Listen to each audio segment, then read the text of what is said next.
Former Canadian ambassador to Israel. John, thank you very much for joining us today. Thank you, Roger. When you see all these massive demonstrations in response to the Prime Minister and what happened over the weekend, is this going to have an effect? Are they going to force the Israeli leader to do something? Well, we hope so. It seems quite clear now that the strategy that Prime Minister Netanyahu was using, which is to effect massive force against Hamas, has not produced the results of releasing the hostages. In fact, just the contrary, with the deaths of the tragic deaths of these 6 hostages yesterday. It's not clear that he will bend and that he will decide that the 2 or 3 elements of his ceasefire package can be sacrificed in order to get a ceasefire deal. But that's what the pressure is right now. And is it building politically for him as well? Well, the opposition is speaking out. Benny Gantz called for these demonstrations. Yair Lapid has been very critical of Netanyahu. But they can't force him into an election. It has to be members of his own coalition, probably his own Likud party, who split from him in order to bring down the government and force an election. And so far, that hasn't happened. And are there any signs of cracks within the Likud? I have not noticed them. I mean, the opposition parties have been appealing to moderate Likud members for months, and even before October 7, when the judicial coup was on. They weren't successful then, and now on the ceasefire talks, they haven't been successful.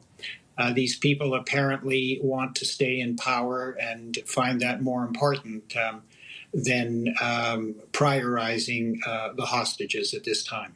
Now, these are massive demonstrations, but is there maybe a silent majority of Israelis who support what Netanyahu is doing?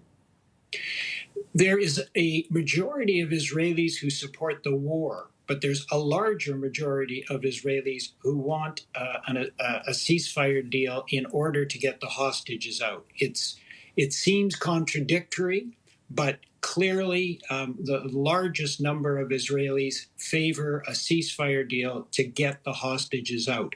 That doesn't mean they don't support the war against Hezbollah, against Iran, and against Hamas. But they are prioritizing the lives of hostages, and Bibi is prioritizing his own political interests at this point.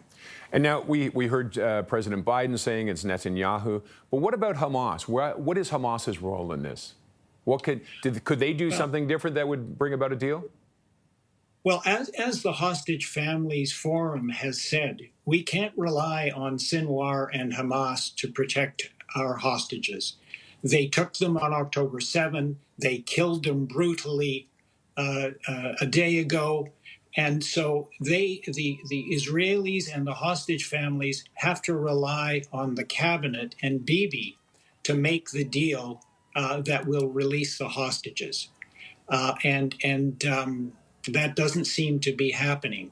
I think this outrageous killing of these 6 hostages has hurt Hamas in the media, but they don't have an interest right now. They're waiting to see whether these protests will move Bibi before they make their next move. What do you think it would take for these protests to finally make Netanyahu I think go the towards a peace agreement? Yeah, I think the protests have to last more than a day. I think there has to be a general strike that shuts down the country, the airport, the railroads, the main highways, and they have to keep it up for longer than just a day. They have to demonstrate as a country a massive number of people, as they did when they were opposed to the judicial reforms or judicial coup before October 7. They have to demonstrate that Bibi has to either move on this or resign and call an election. So far, that hasn't happened. Okay, John, thank you as always for your insight on this. Appreciate it. My pleasure. Thank you.